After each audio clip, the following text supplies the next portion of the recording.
Labą dieną, esu gydytoja nefrologė Laima Peleckaitė ir man teko dalis paskaityti pranešimą apie labai nedidelę grupę nėščiųjų, tai yra hemodialize gydomos pacientės.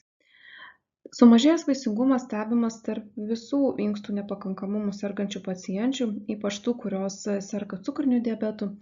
Ir pirmieji aprašyti hemodializės taikymo atvejai trečią nėštumo trimestrą 65 ir 68 metais, o pirmas sėkmingas planinė hemodializė gydomos pacientės nėštumo atvejis aprašytas 71 ir po jo sekė keli kiti sėkmingi atvejai Europoje bei Jungtinėse Amerikos valstijose.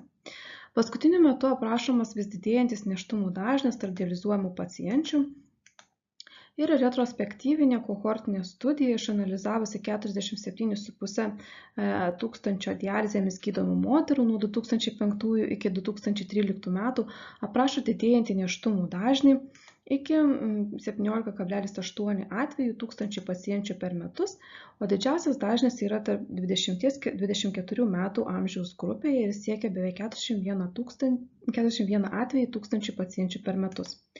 Taip pat naktinės hemodializės pacienčių grupėje stebimas didesnis pastojimų skaičius, o peritoninė dializė gydomos pastoja rečiausiai. Tikėtina, kad nėštumų didėjimui įtakos turi pagerėjusi su hemodialize susijusi pacienčių priežiūra, pasiekiama didesnė dializės dozė, pagerėjusi anemijos korekcija dėl eritropoetinų vartojimo bei pagerėjęs libido. Yra keletas publikuojamų gairių apie inkstų ligomis sergančių pacienčių priežiūrą, tačiau apibendrinančių su vaisingumu ir nėštumu susijusias būkles šioms pacientėms nėra.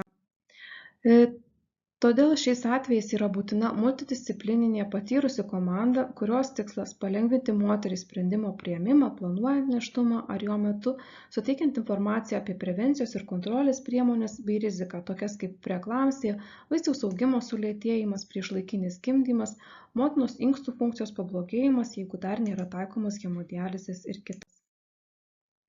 Kontracepcija aptariama turėtų būti su visomis vaisingo amžiaus moterimis sergančiomis lėtine inkstų liga ar jau taikant pakaitinę inkstų terapiją.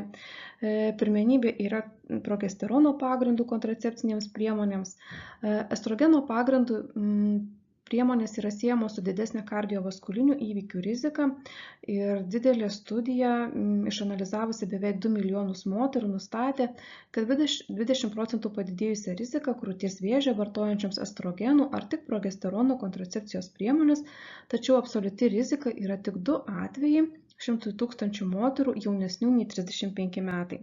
Todėl ši santykinai maža rizika turi būti įvertinama prieš galimą naudą, tai yra neplanuoto nėštumo išvengimą, sumažėjusią kiaušidžių, endometrimo ir kolorektalinio vėžio riziką. Nehormoniniai kontracepcijos metodai, tokie pavyzdžiui kaip intrauterinė vario spiralė, gali būti skiriami moterims virš 40 metų amžiaus. Nėštumo planavimas yra individualus, remiasi pacientės bendra savijauta, amžiumi bei galimybė sulaukti inksto donoro.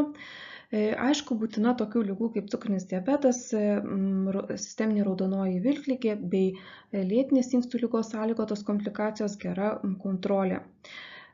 Moteris turi būti informuojamos, kad po inkstų transplantacijos stebima daugiau sėkmingų nėštumų, mažiau komplikacijų ir apsigimimų, jeigu galima, tai planuoti nėštumą po transplantacijos, tačiau tai dažniausiai galima tik gyvos donorystės atveju. Taip pat su ligonėmis aptariamas didesnis hemodializių dažnis, jos atliekamos beveik kasdien ir tai, kad padidėja eritrocitų masės transfuzijos poreikis ir tai gali didinti alosensitizaciją po nėštumo ir taip turėti įtakos ir inksto transplantacijos galimybei ateityje. Planuojant nėštumą turi būti įvertinamas kūno masės indeksas, peržvelgiami vartojami medikamentai, nutraukiami statinai, įvertinama arterinio kraujo spaudimo kontrolė. Ir AKF inhibitoriai bei angiotensino receptorių blokatoriai negalima vartoti nėštumo metu dėl galimų vaisiaus raidos sutrikimų ir jie nutraukiami jau planuojant nėštumą. Saugus medikamentai pakeičianti antihipertenzinius, tai yra labetalolis, nifedipinas, metildopa. Diuretikai neskiriami, kadangi nėščioji dializuojama beveik kasdien. Ir tikslinis arterinis kraujo spaudimas yra mažiau lygu 135 ir 85 mm gyvsidabrio stulpelio ir nutraukiami antihipertensiniai medikamentai, jeigu persistuojančiai stebimas žemesnis negu 110 sistolinis arba mažiau 170 diastolinis kraujo spaudimas, ar yra simptominė hipotenzija. Prieš pastojant su paciente aptariamas bendros vakcinacijos rekomendacijos, koreguojamas arterinis kraujo spaudimas, nustatoma kraujo grupė bei rezus faktorius, atliekami serologiniai kraujo tyrimai dėl tam tikrų virusinių susirgimų, atliekama odontologo konsultacija, sergančiam sisteminė raudonąja vilkligė įvertinami antifosfolipidiniai antikūniai bei antikūniai, kurie gali paveikti vaisių. Tiek prieš planuojant nėštumą, tiek nėštumo metu yra atliekami tyrimai, kurie įvertina hemodializės efektyvumą, taip pat platus biocheminis profilis, įvertinamas geležies rezervas motinai, taip pat mitybos būklė, vertinamas gliukozė plazmoje toms, kurios turi didesnę pregestacinio cukrinio diabeto riziką ir lygiai taip pat tie patys tyrimai irgi atliekami ir jau nėštumo metu. Jeigu nevalgius glikemija nustatoma 5,1–6,9 mmol/L, įtariamas nėščiųjų diabetas, o jeigu daugiau lygu 7 mmol/L, įtariamas cukrinis diabetas ir abiem atvejais nėščioji yra siunčiama endokrinologo konsultacijai. Nėštumo metu akušerio ginekologo konsultacija atliekama bent pirmo nėštumo trimestro metu, kas mėnesį, antro trimestro metu kas 2 savaitės, o trečio kas savaitę, jeigu reikia ir dažniau. Aišku, hemodializės metu vertinamas arterinis kraujo spaudimas, jeigu yra poreikis, jisai matuojamas ir namuose. Taip pat toms ligoniams, kurioms dar nenustatytas gestacinis diabetas, 24–28 nėštumo savaitę atliekamas gliukozės tolerancijos mėginys. Toms, kurios turi liekamojo šlapimo, atliekamas bendras šlapimo tyrimas. Šlapimo pasėlis besimptominiai bakteriūrijai nustatyti atliekamas 12–16 nėštumo savaitę, o 35–37 pasėlis B grupės beta hemoliziniui streptokokui nustatyti. Besimptomė bakteriūrija gydoma kaip ir kitoms lėtinė inkstų liga nesergančioms pacientėms. Gydymas pradedamas, kai iš vidurinės šlapimo porcijos išauga daugiau 10 kolonijos formuojančių vienetų arba imant kateterių daugiau 10 sukėlėjo. Arba jeigu išauga daugiau arba lygu 14 kolonijos formuojančių vienetų mililitre B grupės beta hemolizinio streptokoko. Ir jeigu jis buvo nėštumo metu nustatytas, tuomet prasidėjus gimdymui ar prieš laiką nutekėjus vaisiaus vandenimis, reikia skirti antibakterinį gydymą. Jeigu buvo nustatyta besimptomė bakteriūrijos šlapimo pasėlio tyrimas, turi būti kartojamas kartą per mėnesį. Aišku, antibakterinio gydymo pasirinkimą labai riboja tai, kad kai kurie vaistai yra kontraindikuotini tiek nėštumo metu, kontraindikuotini skirti esant pažengusiai lėtiniai inkstų ligai. Ir tas pasirinkimas, aišku, visų pirma turėtų remtis antibiotikogramą. Ultragarsinis vaisiaus tyrimas atliekamas nėštumo trukmei nustatyti, jeigu nėra žinoma paskutinių mėnesinių data ir mėnesinių ciklas nereguliarus. Paprastai 11–13 savaitę atliekamas ultragarsinis tyrimas vaisiaus raidos ydoms nustatyti, o 18–20 savaitę taip pat ultragarsinė patikra, kurios metu taip pat įvertinamas gimdos kaklelio ilgis. Kadangi tarp dializuojamų pacienčių dažniausiai nustatomas gimdos kaklelio nepakankamumas ir pastebėjus, kad gimdos kaklelis trumpėja ar atsiveria, rekomenduojama taikyti medikamentinį gydymą progesterono preparatais ar gimdos kaklelio apsiuvimo procedūrą, kurios efektyvumas kai kuriais atvejais siekia 80–90%. Vaisiaus genetinė patikra atliekama, kaip jau minėjau, ultragarsinio tyrimo pagalba, bet taip pat gali būti atliekami ir biocheminiai chromosominių ligų žymenys motinos serume, vertinamas su nėštumu susijęs plazmos baltymas A ir beta žmogaus chorioninis gonadotropinas ir kartu atliekami kombinuoti į trigubi tai vadinamas trigubas arba keturgabas testai, kuriuos sudaro ultragarsinis tyrimas ir kraujo tyrimo duomenys, analizuojami kompiuterinė chromosomų aneudiploidijų rizikos skaičiavimo programa. Tuo metu yra įvertinama vaisiaus chromosominių anomalijų rizika, tokia kaip Dauno, Edwardso, Patau sindromo ir Ternerio sindromai, tačiau reikia žinoti, kad žmogaus chorioninis gonadotropinas gali būti klaidingai teigiamas pažengusi lėtinė inkstų liga ar terminaliniu inkstų funkcijos nepakankamumu sergančiai pacientai. Tokioms moterims rezultatai gali būti vertinami be šio tyrimo. Nustačius padidėjusią chromosomų anomalijų riziką, atliekama invazinė prenatalinė chromosomų anomalijų diagnostika, tai yra pirmojo nėštumo trečdalio prenatalinė diagnostika atliekama choriono gaurelių biopsija, o antrojo amniocentezė. Esant didesniam nėštumui gali būti atliekama kordocentezė ir vaisiaus virkštelės kraujo genetinis tyrimas.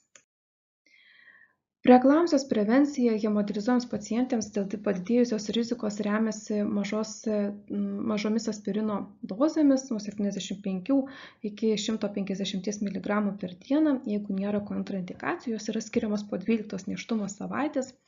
Kalcio papildų nauda nėra įrodyta, tačiau jeigu yra hipokalcemija, jie yra rekomenduojami ir yra įrodyta, kad turi teigiamą efektą. Preeklamsijos diagnostika hemodializuojams pacientėms tampa tikrų iššūkių ir kartais telieka remtis arterinio kraujo spaudimo korekcijos pablogėjimo ar didėjančia proteinurija bei motinos organų disfunkcijos požymiais po 20 nėštumo savaitės, tokiais kaip trombocitų skaičiaus sumažėjimas, kepenų fermentų padidėjimas, plaučių edema, neurologiniai simptomai.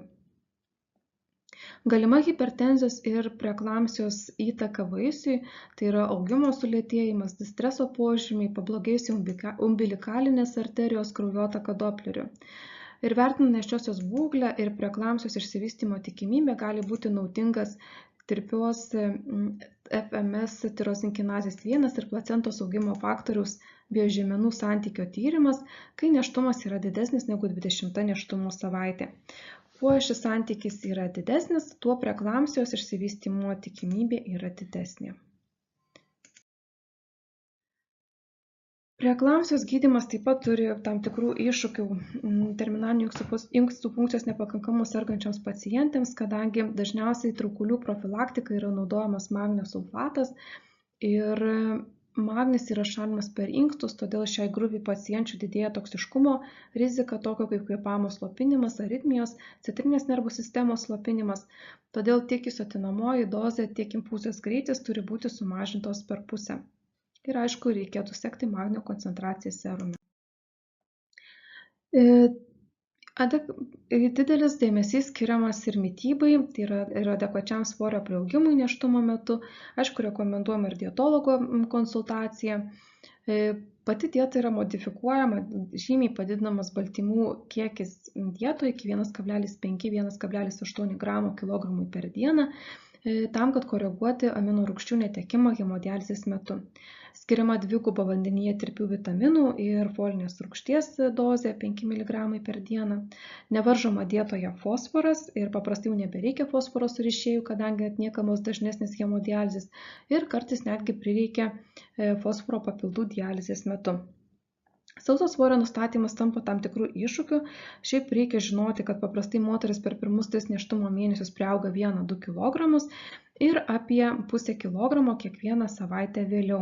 Į tai reikia atsižvelgti, koreguojant sausą svorį ir taip pat atidžiai sekti skysčių balansą.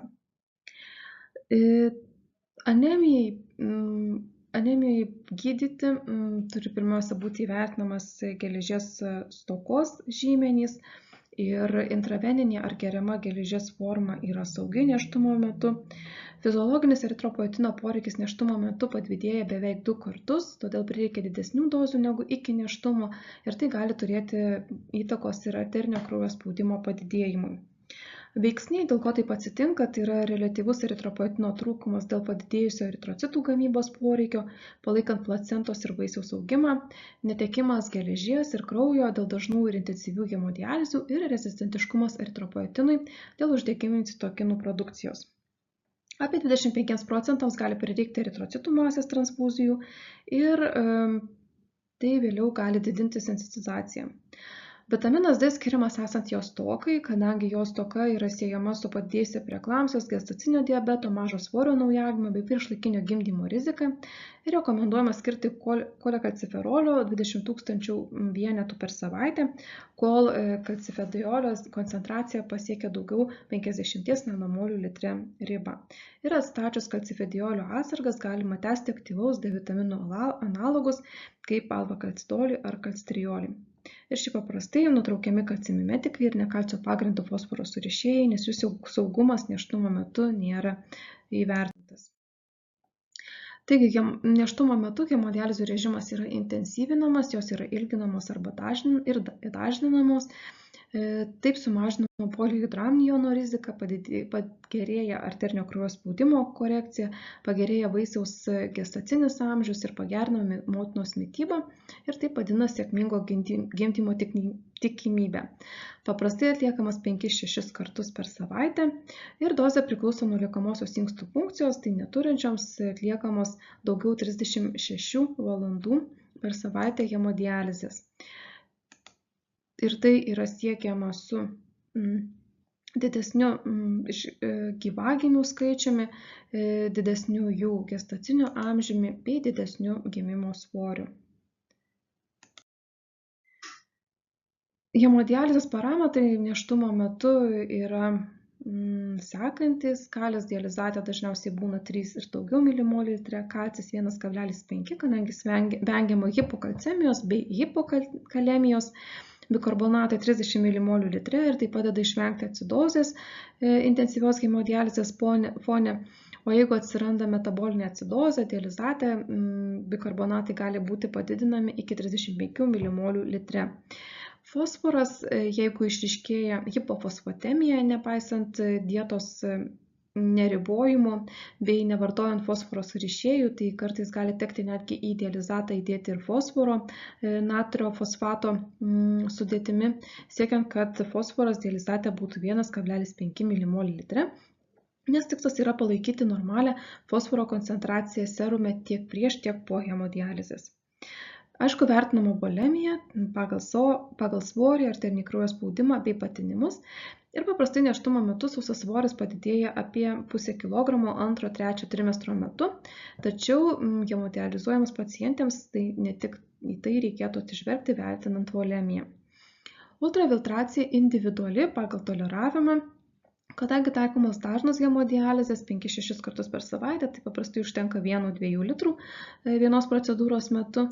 Aišku, jeigu kraujo spaudimas yra normalus, daugiau 120 ir 70, ultrafiltracijos greitis turi būti pritaikytas, kad arterinis kraujo spaudimas nenukristų mažiau 120 ir 70. O tų, kurios rinkia į hipotensiją, reikia individualizuoti ultrafiltracijos ir arterinio kraujo spaudimo tikslus. Ir antikoaguliantai, heparinas arba mažos molekulinės masės heparinai laikomi saugiais nėštumo metu. Gimdymas tai paprastai pacientės pagimdo 37 savaitę ar dar iki jos dėl akušerinių ar medicininių kontraindikacijų. Paprastai gimdymas turi būti planuojamas, kadangi moteris gauna antikoaguliantus dializės metu. Ir daugumai galima taikyti gimdymo sužadinimą ar gimdymo natūraliais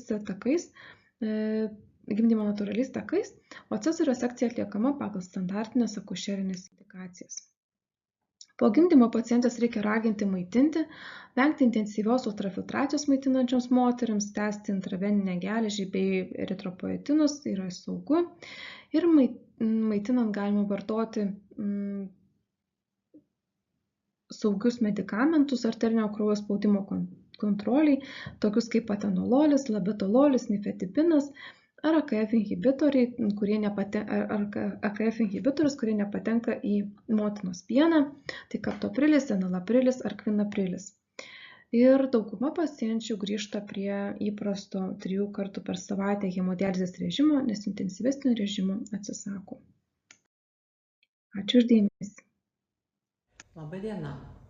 Po detalios gydytojos nefrologės Laimos Peleckaitės paskaitos ir aš norėčiau pasidalinti keletų minčių apie lėtinę inkstų ligą, dializuojamas pacientės ir galimą nėštumą. Jeigu grįžti prie epidemiologinių duomenų, kuriuos jau pristatinėjo ir gydytoja Laima, Noriu dar paminėti keletą atliktų klinikinių tyrimų, kurie yra publikuoti paskutiniu metu. Turbūt vienas naujausių tyrimų yra Jungtinėse Amerikos valstijose, kurio duomenimis yra nurodoma, kad per metus galimybė sėkmingo nėštumo ir pastojimo yra 18 000 pacienčių.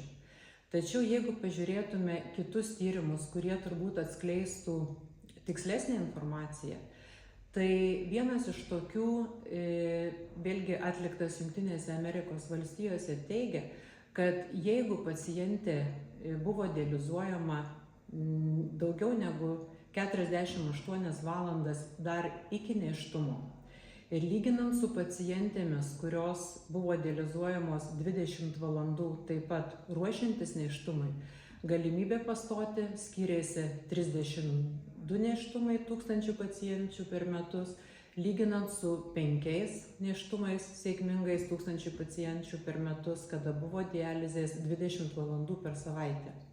Na, o jeigu mes palygintume ir pagalvotume apie mūsų standartinės dializės 12 valandų per savaitę, iš tikrųjų galima suprasti, kad tikimybė pastoti dar labiau mažėja. Apskritai, lėtinis inkstų nepakankamumas jau atsiradęs ir fiksuojamas sergant lėtinė inkstų liga. Kuo jis sunkesnis, tuo yra mažesnė tikimybė pastoti mūsų pacientėms. Tai įtakoja esanti uremija, taip pat hormonų disbalansas, nemažai pacienčių su sunkiu inkstų nepakankamumu yra amenorėja. Bet jeigu jau pavyksta pastoti, mūsų viso personalo, globojančio tokias pacientės tikslas yra padėti jai pasiekti sėkmingą nėštumą. Aš neturiu duomenų, nežinau, kiek Lietuvoje yra sėkmingų nėštumų dializuojamų pacientėms. Jeigu kalbėti apie savo praktiką, kuri jau yra netokia trumpa, atsimenu 2 atvejus. Vienas atvejis buvo gana seniai, kada pati tiesiogiai nedalyvavau šitame procese, tačiau stebėjau iš šono. Tai buvo pacientė, kuris sirgo 4 stadijos lėtinė inkstų liga ir nėštumo metu inkstų liga progresavo iki galutinės stadijos, kada reikėjo pradėti pakaitinę inkstų terapiją. Po nėštumo pacientė liko dializuojama jau visam laikui. Na ir antrasis atvejis, tai buvo būtent ta situacija, kada pacientė pastojo jau būdama dializuojama. Ji buvo dializuojama viename iš Lietuvos regionų, tačiau daug laiko praleido Kauno klinikose, nes buvo stebima Kauno klinikų gydytojų akušerių ginekologų.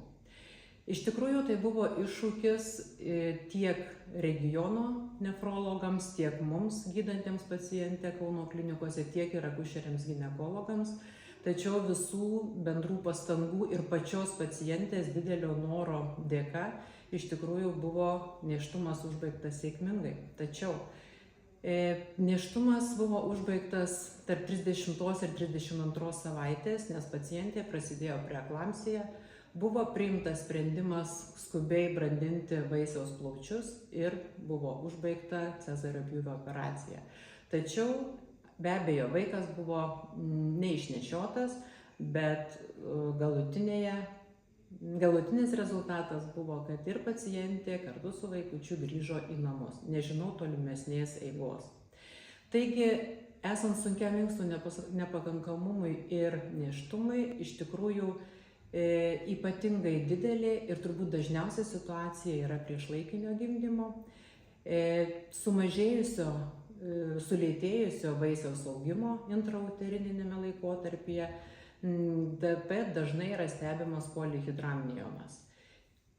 Dar vienas tyrimas atskleidžia, kad jeigu dializuojama pacientė nėštumo metu vėlgi yra dializuojama ypatingai daug valandų, tai yra dozė yra netgi tikrai neabejotinai virš 36 ir daugiau valandų, lyginant su 20 valandų per savaitę. Vėlgi pacientės, kurios dializuojasi ilgiau, išsaugo nėštumą daugiau savaičių ir vaiko svoris gimimo metu būna didesnis. Taigi, jeigu kalbėti apie pacienčių priežiūrą dializėje, noriu paminėti turbūt gal ir pasikartosiu tai, ką sakė gydytoja Laima, tačiau noriu pasakyti dar keletą tų pagrindinių akcentų. Taigi pirmasis akcentas tikrai didelė dializės dozė. Ir jeigu anksčiau būdavo rekomenduojama ne mažiau 20 valandų, tai šiandieninėme laikotarpyje rekomenduojama daugiau 36 valandų per savaitę dializės dozė. Taigi, ką tai reiškia? Tai reiškia, kad 6 dienos tikrai per savaitę, jeigu ne 7, ir praktiškai po 6 valandas. Taigi, dializės ilgos ir labai dažnos. Kiti momentai, kurie svarbus dializės metu, tai yra kraujospūdžio korekcija, dializės procedūros metu, kad nebūtų hipotenzijų ir didelių ultrafiltracijų, ką pakankamai nesunku pasiekti, nes pacientė yra dializuojama kasdien. Svarbu sekti dažniau negu įprastai dializuojamam pacientui visus elektrolitus, labai svarbi kalcio fosforo apykaita.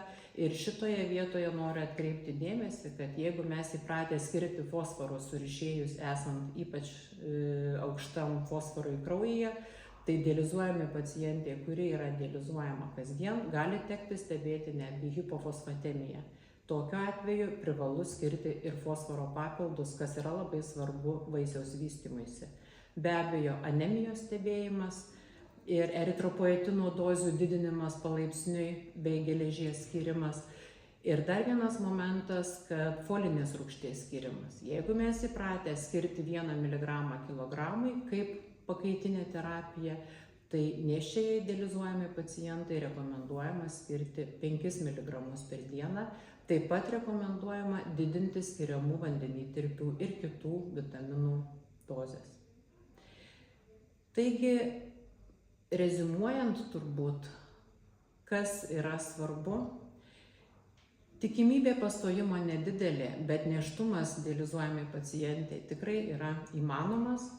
Jeigu nėštumas yra, labai svarbu komandinis darbas, bendradarbiavimas nefrologų, akušerių ginekologų, dietologų, kitų specialybių pagal poreikį. Svarbus sekimas visų elektrolitų apykaitos, skysčių balanso, kraujospūdžio ir reikia tikėtis, kad turėsime sėkmingą nėštumo pabaigą. Tad jeigu turėtumėte tokią pacientę, džiaukimės, nebijokim iššūkių ir padėkim visi kartu pasiekti sėkmingą vaiko gimimą. Ačiū Jums už dėmesį ir linkiu sėkmės.